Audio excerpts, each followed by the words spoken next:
Baik, Assalamualaikum warahmatullahi wabarakatuh. Selamat Salam. sore semuanya. Suara saya terdengar ya? Warahmatullahi wabarakatuh. Sore Pak, Dengan terdengar Pak. Pak? Oke, kita langsung saja ya. Ini juga mungkin saya tidak akan terlalu lama menjelaskannya karena saya juga masih di kampus. Ini harus keluar lagi ya buat buka puasa soalnya. Baik, kita langsung mulai. Ini saya share screen dulu sebentar ya.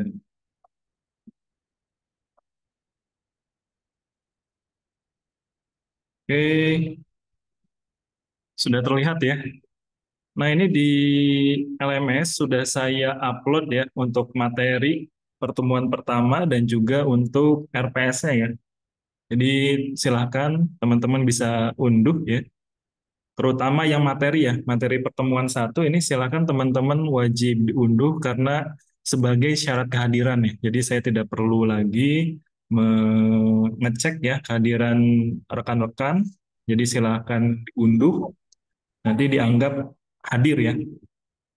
Terus juga karena ini masih di pertemuan pertama dan mungkin masih ada rekan-rekan lain yang belum bisa mengakses mata kuliahnya ya dikarenakan satu dan lain hal.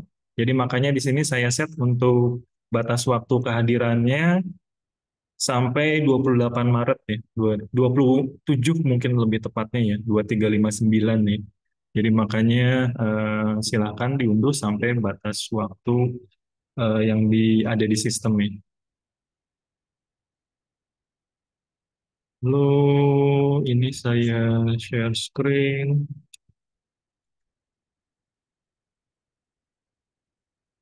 Sebentar ya.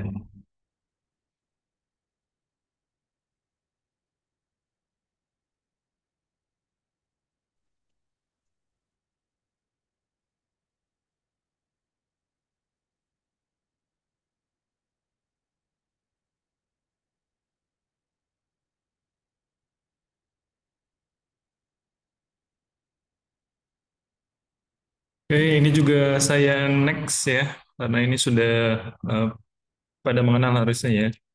Lalu terkait juga dengan mata kuliah, sebentar.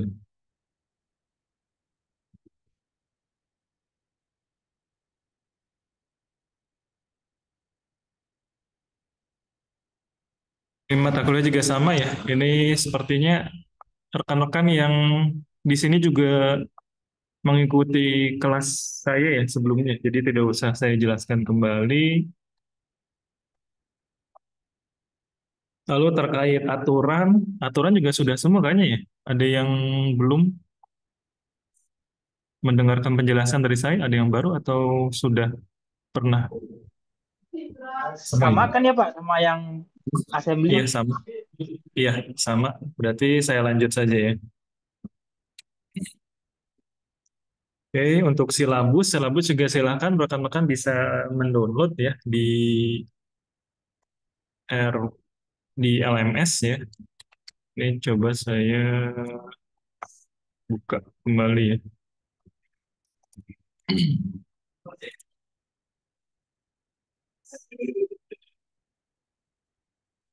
Nah ini RPS-nya.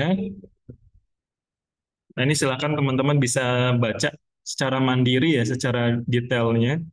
Dari ini ada rencana perkuliahan juga ya, dari minggu pertama hingga minggu ke-16 ya. Cuman tidak menutup kemungkinan rencana yang ada di sini kita bisa lakukan perubahan nih. Ini jadi kita lihat juga seiring berjalannya waktu apakah masih bisa kita samakan atau perlu kita sesuaikan nih.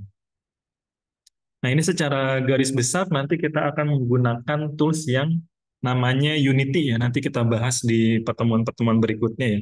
Cuman nanti juga kita akan menggunakan beberapa game engine yang mudah juga ya, teman-teman ya.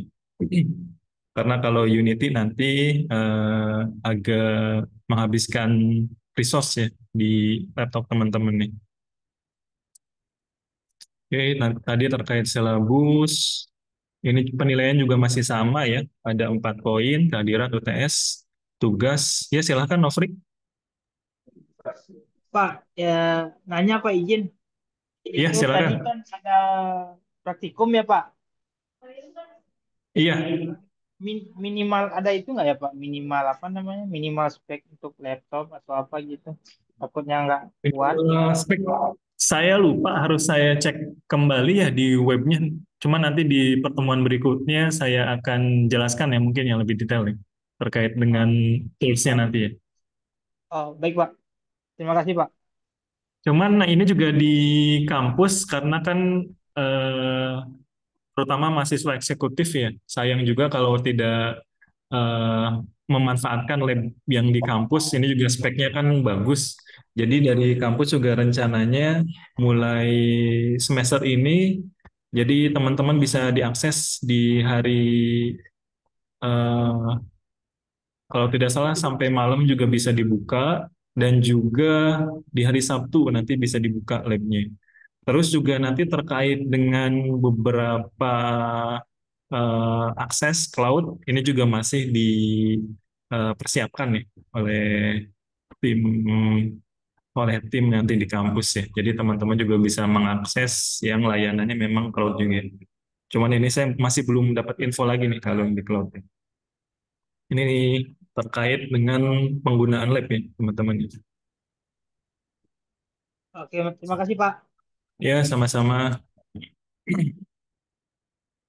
Terus ini terkait dengan buku referensi kuliah. Jadi di perkuliahan ini saya gunakan beberapa buku ya sebagai modul dan juga referensi. Jadi silakan teman-teman juga bisa cek atau ini rata-rata penerbitnya penerbit Indonesia ya. Jadi teman-teman agak sulit kalau penerbit Indonesia untuk tersedia dalam digitalnya ya, atau istilahnya bajakannya ya. Jadi harus membeli langsung ya di Gramedia biasanya. Baik itu di Gramedia atau di toko buku lainnya. Jadi ini ada Rickman Roy-Dovan, tutorial game engine dan lain-lain. Ini bisa teman-teman dapatkan di toko buku ya. Nah, ini untuk CPMK-nya ini bisa teman-teman baca sendiri ya. Lalu di pendahuluan, nah ini tadi buku-bukunya ya, buku referensinya. Nah, ini mayoritas juga Indonesia ya, ada 5. Jadi silakan teman-teman bisa eh, beli juga ya di toko buku terdekat ya. Karena memang kalau bahasa Indonesia agak susah ya nyari bajakan. Ini kalau misalnya teman-teman merasa kesulitan nih untuk perkuliahannya atau misalnya teman-teman ingin belajar secara mandiri atau ini ya apa namanya mencuri start ya silakan. Jadi buku-bukunya bisa di referensinya bisa dilihat di sini ya. Nah, ini ada yang utama dan juga pendukung. Yang utamanya yaitu yang tutorial game engine dan juga belajar membuat game 2D dan 3D menggunakan Unity. Nah, ini materinya. Nah, ini sebagai pengantar. Jadi pada era digital saat ini banyak orang menyukai permainan berbasis komputer ya atau yang dimainkan di tablet maupun di smartphone gitu. Nah, ini membuat game sebenarnya mudah ya dan bahkan lebih menyenangkan daripada memainkannya. Karena kita bisa mengatur ide-ide dan kreativitas kita sendiri ya. Dan juga tentunya teman-teman kalau masih ingat ya saya kurang tahu juga nih kalau di zamannya pas waktu itu booming ya game simpel sekali ya. Nama gamenya itu Flappy Bird ya. Jadi hanya burung, nanti teman-teman tinggal di tap-tap jangan sampai menabrak rintangan nih. Itu kan game tersebut pas lagi awal-awal booming, pendapatan dari AdSense-nya kan sangat tinggi sekali ya, saya lupa. Cuman besar sekali pendapatannya. Padahal gamenya simple ya teman-teman ya. Itu juga kalau teman-teman bikin sendiri juga mungkin tidak hanya tidak sampai seminggu ya, dalam hitungan hari juga bisa ya. Cuman bisa se-booming itu ya teman-teman ya. Apalagi teman-teman kalau main game seperti Mobile Legends dan lain-lain ini kan penghasilan mereka sangat ini ya, sangat fantastis ya bisa dikatakan nih. Makanya bisa menyewa berbagai macam ya kalau Mobile Legends kan kadang kerja sama film, sama anime dan lain-lain ya untuk membeli karakter dan segala macam. Berarti kan mereka keuntungannya sangat besar ya. Apalagi kalau kita berbicara di era smartphone ya, di era gadget ya, teman-teman ya. Di era gadget ini kan tentunya kita tidak lepas ya dari gadget ya. Dan gadget juga tentunya atau smartphone ini kan spesifikasinya sudah sangat bagus sekali ya teman-teman ya. Tidak kalah dengan spesifikasi komputer kita ya. Jadi makanya kita juga sekarang itu kan lebih booming game-game itu dimainkan di smartphone ya atau di gadget ya. Karena tentunya lebih mudah untuk dinyalakan dan dinonaktifkan ya. Dan juga tentunya bisa dibawa-bawa kemana-mana ya. Beda kalau kita pakai komputer desktop atau misalnya pakai laptop ini kan sulit juga ya. Jadi makanya untuk game pun lebih trennya itu lebih banyak dimainkan di mobile ya teman-teman. Lalu, nah ini banyak sekali alat bantu yang disebut dengan game engine ya. Telah diciptakan untuk memudahkan pembuatan game dan dapat kita temukan dengan mudah di internet. Nah, salah satu game engine yang baik digunakan seperti Unity, 3D, dan yang lain-lainnya. Ada sangat banyak ya. Jadi nanti juga kita coba belajar menggunakan beberapa game engine yang mudah dulu ya sebelum kita masuk ke Unity ya teman-teman. Nah, game sendiri berasal dari bahasa Inggris ya, yang memiliki arti permainan. Jadi game seharusnya menghadirkan imajinatif dan juga menawarkan tantangan kecerdasan ya teman-teman ya. Jadi nanti di pembuatan game kita juga ada penggunaan dari AI juga ya teman-teman ya. Gimana cara memanfaatkan AI-nya, lalu juga memanfaatkan fisik ya atau fisikanya, teori fisikanya dimasukkan dan lain-lain.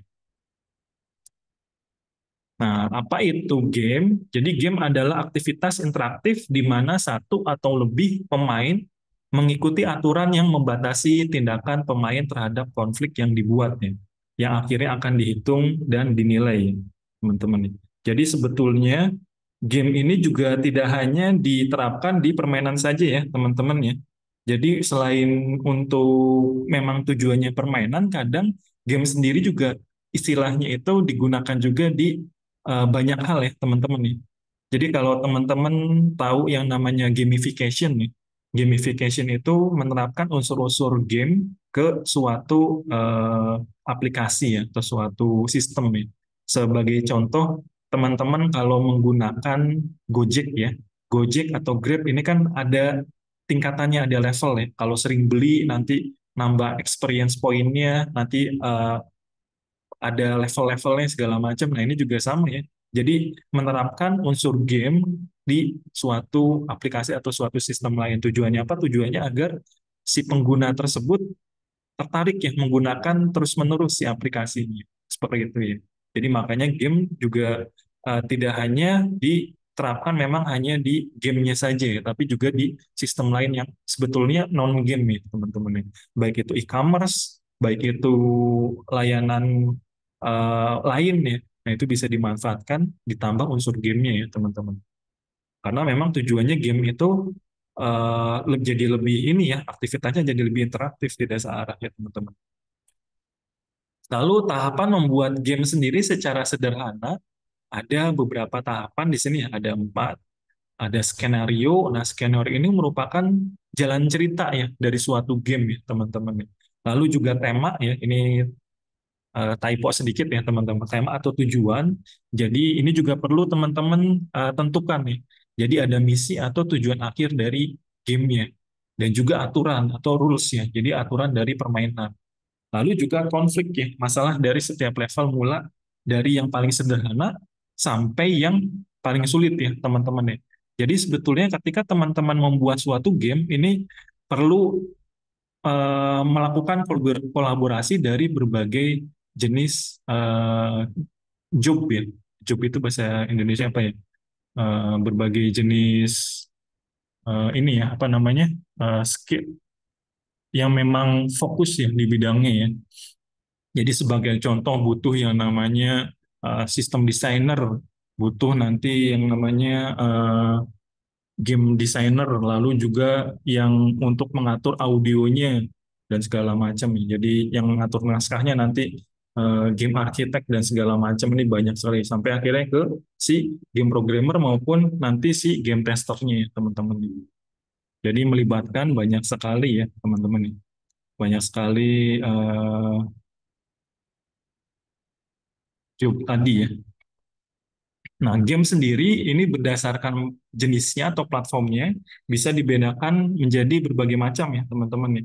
Ada yang namanya PC games, lalu ada console games, handheld games, mobile games, ya, macam-macam. Ini juga peruntukannya beda-beda ya teman-teman. Nah, PC game sendiri biasanya dimainkan menggunakan personal komputer ya, atau PC desktop hingga laptop ya teman-teman ya. Lalu di konsol game juga bisa dimainkan menggunakan konsol game tertentu ya, baik itu PlayStation hingga Xbox ya teman-teman. Nah di handheld game sendiri, nah ini bisa dimainkan di konsol game khusus yang mudah dibawa ya, baik itu seperti PSP, Nintendo DS dan lain-lain nih. Dan yang terbaru sendiri kan Nintendo Switch 2 ya teman-teman ya, yang booming ya. Soalnya kalau Switch ini kan dia bisa dimainkan secara handheld juga bisa dimainkan di taruh ya di porting ke TV ya teman-teman.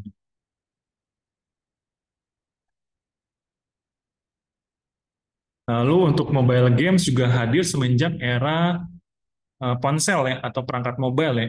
Jadi game ini memang dibuat khusus untuk dimainkan pada mobile phone ya.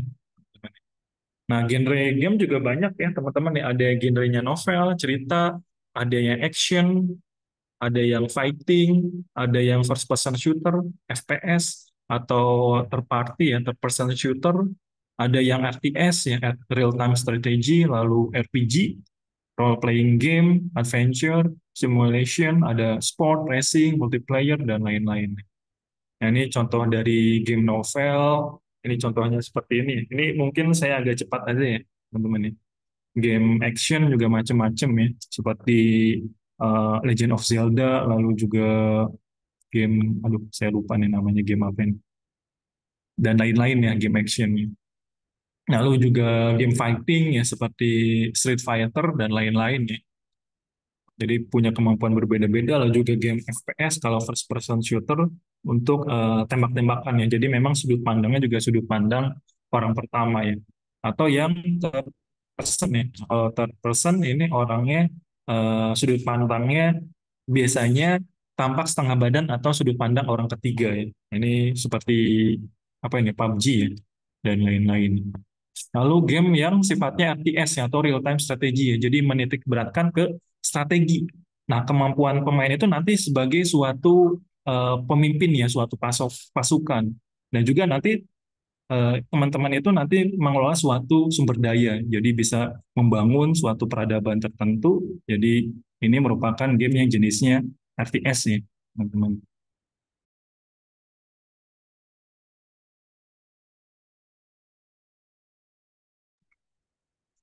Nah, ini RTS contohnya, ini game apa ya? Saya lupa juga kayaknya Dota ya. Dota zaman yang Ice Frog ya. Sebelum yang eh, apa yang baru tuh yang di Steam nih. Lalu juga game RPG ya. Jadi kalau game RPG ini menghadirkan gameplay yang mengandung unsur leveling ya. Nah, ini jadi teman-teman juga biasanya selain leveling, ini si pemain itu bebas menjelajah dunia gamenya ya. Nah, ini macam-macam ya game RPG ya. Karena memang judulnya sudah role playing game ya teman-teman. Jadi teman-teman nanti sebagai suatu aktor tertentu yang memang tujuannya misal ada suatu tema ya kayak contohnya The Witcher itu kan dia memang tujuannya itu di zaman dulu ya medieval. Nah di medieval ini teman-teman bertindak sebagai seorang Witcher ya. Jadi gabungan penyihir sama warrior ya. Witch sama warrior kalau nggak salah ya kalau The Witcher itu ya. Dan macam-macam ya. Lalu game adventure juga sama ya, tentang petualangan macam-macam seperti apa, Crash Bandicoot dan lain-lain. Lalu game simulation ini juga seperti The Sims ya, teman-teman. Lalu game sport seperti Pro Evolution Soccer dan lain-lain. Ini game racing juga seperti contohnya Need for Speed ya, atau dan lainnya ya.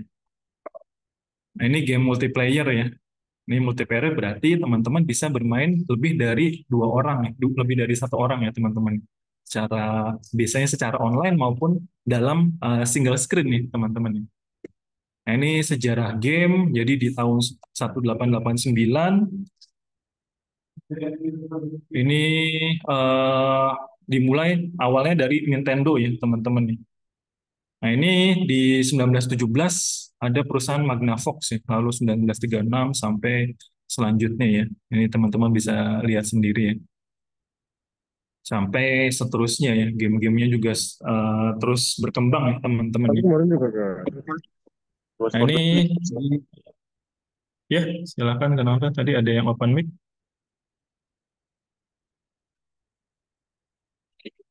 Oke, lanjut terkait dengan game development life cycle ya atau GDLC ya. Jadi GDLC ini adalah tahapan-tahapan yang dilakukan secara sistematif ya, membangun sebuah game atau permainan digital yang umumnya terdiri dari 6 fase utama ya. Jadi ada inisialisasi, praproduksi, lalu produksi, testing, rilis versi beta dulu sampai rilis ke yang versi lengkap ya, teman-teman. Nah, ini GDLC ini terkadang disederhanakan nih menjadi 3 fase utama ya. Jadi ada idea atau konsep, lalu juga development, terus deployment ya. Nah, ini dalam fase konsep, tim developer ini merumuskan latar belakang pembangunan sebuah game. Jadi cerita utamanya, lalu juga spesifikasi karakternya, genre gamenya, jenis art yang digunakan, platformnya itu mau di tujunya kemana, sampai dimensi gamenya juga mau 2D atau 3D dan lain-lain. Sampai monetisasi game yang akan digunakan ya, baik itu free to play, pay to pay atau yang lain-lainnya ya teman-teman ya beli ternyata buat apa power up-nya harus beli atau hanya skinnya saja dan segala macam. Nah, outputnya dari fase idea atau konsep ini yaitu sebuah game dokumen desainnya, teman. Lalu selanjutnya fase development. Nah, ini lebih tertuju pada jadwal pengembangan game ya.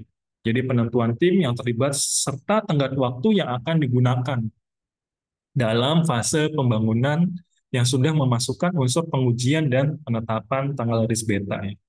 Nah, ini selanjutnya yaitu fase deployment nih. Jadi ini secara teknisnya ke publikasi game ya.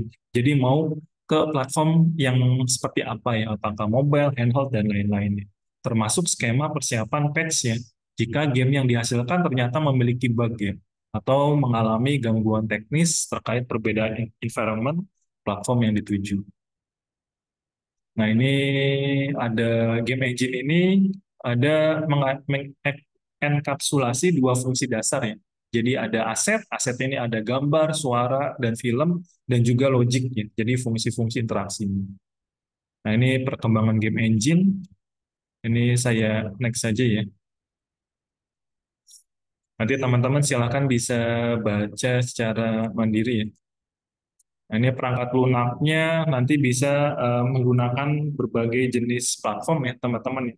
Baik itu Unreal Engine, Unity 3D, Coco Studio, dan lain-lain ya teman-teman ya. Cuma nanti kita lebih fokus ke Unity ya teman-teman. Nah, ini sampai sini saja ya teman-teman ya. Ini saya harus bersiap-siap juga ya soalnya ya. Untuk buka soalnya.